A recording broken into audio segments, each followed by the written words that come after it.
जमात से अफजल कोई जमात ही नहीं है अंबिया के बाद। सबसे अफजल जमात सहाबा इकराम की जमात है। इसलिए मेरे भाई हम जो है जब तक चांद ना हो हम तरावी की पाबंदी करें, चाहे सुन्नत तरावी हो, और कुरान सीखें। आदमी आसानी से कह देता है कि मुझे कुरान पढ़ना ही नहीं आता, एक छोटा सा लफ्ज़, लेकिन नहीं, कुरान पढ़ना खासकर इतनी मिक़दार सूरत का होना जिससे नमाज हो जाए तो फर्ज है। सारी दुनिया की किताब उसको याद है, कुरान को नहीं। दुनिया में सबसे मज़लूम किताब कुरान है। हमारी साल की जमात में पहाड़ी बास मेवात की एक जमात थी और उसमें एक हाजी जी थे। मैंने अपनी आँख से देखा हुआ वक्त पूरे जिले में ऐसा कुरान से शगफ, ऐसी मोहब्बत बहुत कम मिलते हैं लोग अवाम में, खासकर तहज्जुद में उठ करके वो एक पारा कुरान करीम फजर की अज़ान से पहले पहले पढ़ देते थे। हम लोगों से भी नहीं होता था लेकिन वो पढ़ देते थे। सुभान अल्लाह। एक आम आदमी हाफिज नहीं थे, कुरान इतना पढ़ते थे, वो इतना पढ़ते थे कि पूरे एकदम तदब्बुर के साथ, तफक्कुर के साथ अल्लाह के कलाम को देखते थे। और लोगों ने एक मसला बना लिया है, लोग कहते हैं कि सुभान अल्लाह से तो नमाज हो जाती है। उन्हें मसला मसाइल पर गहराई पर पकड़ होनी चाहिए। सुभान अल्लाह से नमाज कब होती है? सुभान अल्लाह से नमाज जब होती है जब आदमी सुभान अल्लाह से नमाज पढ़ता रहे और कुरान सीखने की कोशिश करता रहे। अगर कुरान सीखने की कोशिश नहीं कर रहा है और सुभान अल्लाह पर मुतमईन हो गया तो नमाज नहीं होगी। फुक़हा ने लिखा है कि सुभान अल्लाह से नमाज सिर्फ 40 दिन तक होती है, 40 के बाद नहीं। जिसका चिल्ला लग गया उसकी सुभान अल्लाह से नमाज नहीं होगी, क्योंकि 40 दिन का वक्फा उसको मिल गया है कुरान सीखने का। कम अज कम जितनी देर में वो सुभान अल्लाह बोल रहा है उतनी देर में वो 3 आयतें याद कर ले। इन्ना आतैनाकल कौसर फसल्लि लिरब्बिका वन्हर इन्ना शानिअका हुवल अबतर। इससे नमाज हो जाती है।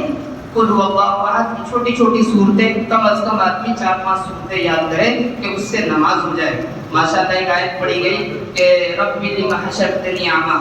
कल क़यामत में अल्लाह ताला कहते हैं कि मन आरज़ अन ज़िक्री, जो मेरे ज़िक्र से एराज़ करेगा, गफलत करेगा, ना नहशुरुहु यौमल क़ियामति आमा, हम उसको क़यामत में अंधा उठाएंगे।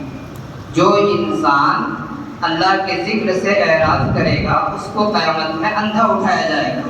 आगे कहते हैं क़ाला लिमा रब्बी लिमा हशरतनी आमा, वो पूछेगा अल्लाह मुझे आपने अंधा क्यों उठाया? वक़द कुन्तु बसीरा, मैं तो बीना था, मैं देखने वाला था, मैं नाबीना कैसे हो गया? अल्लाह ताला कहेंगे कज़ालिक अततका आयातुना फनसीतहा, कि तूने हमारी आयतें याद करके हिफ्ज़ करके भुला दी, आज हम तुझे भुला देते हैं। कज़ालिकल यौम तुनसा। अब लिखा है उलमा ने कि हाफिज़ कुरान होना फ़र्ज़ नहीं, हाफिज़ कुरान होना फ़र्ज़ नहीं, लेकिन जिसने कुरान हिफ्ज़ याद कर लिया है उसको हिफ्ज़ याद रखना फ़र्ज़ है। अगर कुरान हिफ्ज़ करके भूल गया कल क़यामत में अंधा उठाया जाएगा। ये डंके की चोट पर कुरान की आयत है, कज़ालिकल यौम तुनसा। उलमा ने इसके 3 मतलब लिखे हैं। एक मतलब ये कि जो हाफिज़ कुरान हिफ्ज़ करके भूल गया क़यामत में अंधा उठाया जाएगा, एक मतलब। दूसरा ये कि जो कुरान की तिलावत ना करता हो, तिलावत करता हो लेकिन तिलावत पर अमल ना करता हो, वो भी अंधा उठाया जाएगा। कुरान की तिलावत भी करनी है और तिलावत के साथ साथ उस पर अमल भी करना है। और तीसरा मतलब कुरान करीम की तिलावत भी की, तिलावत के साथ साथ उस पर अमल भी किया, लेकिन उसके तकाज़े को पूरा नहीं किया, इसलिए वो भी पकड़ा जाएगा।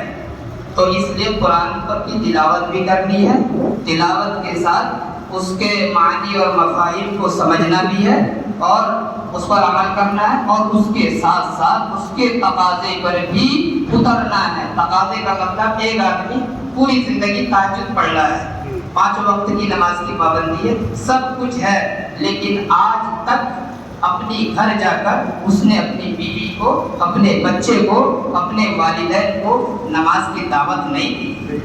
उसके घर में शरीयत के जनाजे निकल पड़े हैं और बंदा मुत्तकी है, तहज्जुद गुजार है, अच्छी बात है, बहुत मुबारक। लेकिन मेरे मोहतरम बुजुर्ग दोस्तों, दावत फर्ज है, जमात में जाना मुस्तहब है, ये फर्ज नहीं है, ये सुन्नत भी नहीं है, लेकिन दावत फर्ज है। دینی ہی ہوگی، چاہے انفرادی دعوت دے یا اجتماعی دعوت دے، دعوت فرض ہے۔ آدمی نماز کے لیے آیا، اپنے گھر میں بولے کہ چلو نماز کے لیے، جتنے اولاد ہیں سب نماز کے لیے، جن کو توفیق ہوگی آئیں گے، اور توفیق نہیں ہوگی نہیں آئیں گے، لیکن قیامت میں گرفت سے بچ گیا۔ گھر میں سارے سامان لاتے ہیں لیکن گھر میں مصلی نہیں ہے، بیوی بچوں کو تعلیم نہیں ہے، اپنے بیوی اگر نمک جو ہے سالن میں زیادہ ہو جائے، بیویوں سے لڑائی، لیکن نماز چھوڑتے کوئی لڑائی نہیں، کوئی لڑائی نہیں، اس کے پیشانی پر بل نہیں آتے، جبکہ دعوت فرض ہے۔ اور گھر میں جہاں ہم سارے سامان لاتے ہیں وہیں پر مصلی بھی لائیں، اور علماء نے لکھا ہے کہ جہاں ہم گھر میں بہت سارے اسٹیمیٹ بناتے ہیں کہ یہ کچن روم ہے، یہ باتھ روم ہے، یہ چیز ہے، یہ چیز ہے، وہیں نماز کا بھی ایک بیٹھک یا گھر ہونا چاہیے۔ کیوں؟ لا تجعلوا مقابر بیوتکم مقابر، تم اپنے گھر کو قبرستان نہ بناؤ۔ قبرستان گھر کب بنتا ہے؟ قبرستان گھر جب بنتا ہے جب گھر کے اندر نماز نہیں ہوتی ہے۔ اس لیے مستورات کی نماز کہاں ہے؟ گھر میں، تاکہ گھر قبرستان نہ بنے، کیونکہ قبرستان چچل میدان ہے، ویران ہے۔ گھر کو آباد کرنا ہے، آبادی کا ایک طریقہ نماز ہے۔ اور دوسرا یہ کہ گھر کے اندر تعلیم ہونی چاہیے، قرآن کی تلاوت ہونی چاہیے، کیونکہ جس گھر میں تعلیم ہوتی ہے، تلاوتیں ہوتی ہیں، وہ گھر آسمان والوں کو ایسا چمکتا ہے جیسے زمین والوں کو ستارے چمکتے ہیں۔ سبحان اللہ، وہ گھر، اس گھر کا نور ہی الگ ہوتا ہے، اللہ کی رحمت کا نزول ہوتا ہے اس گھر پر۔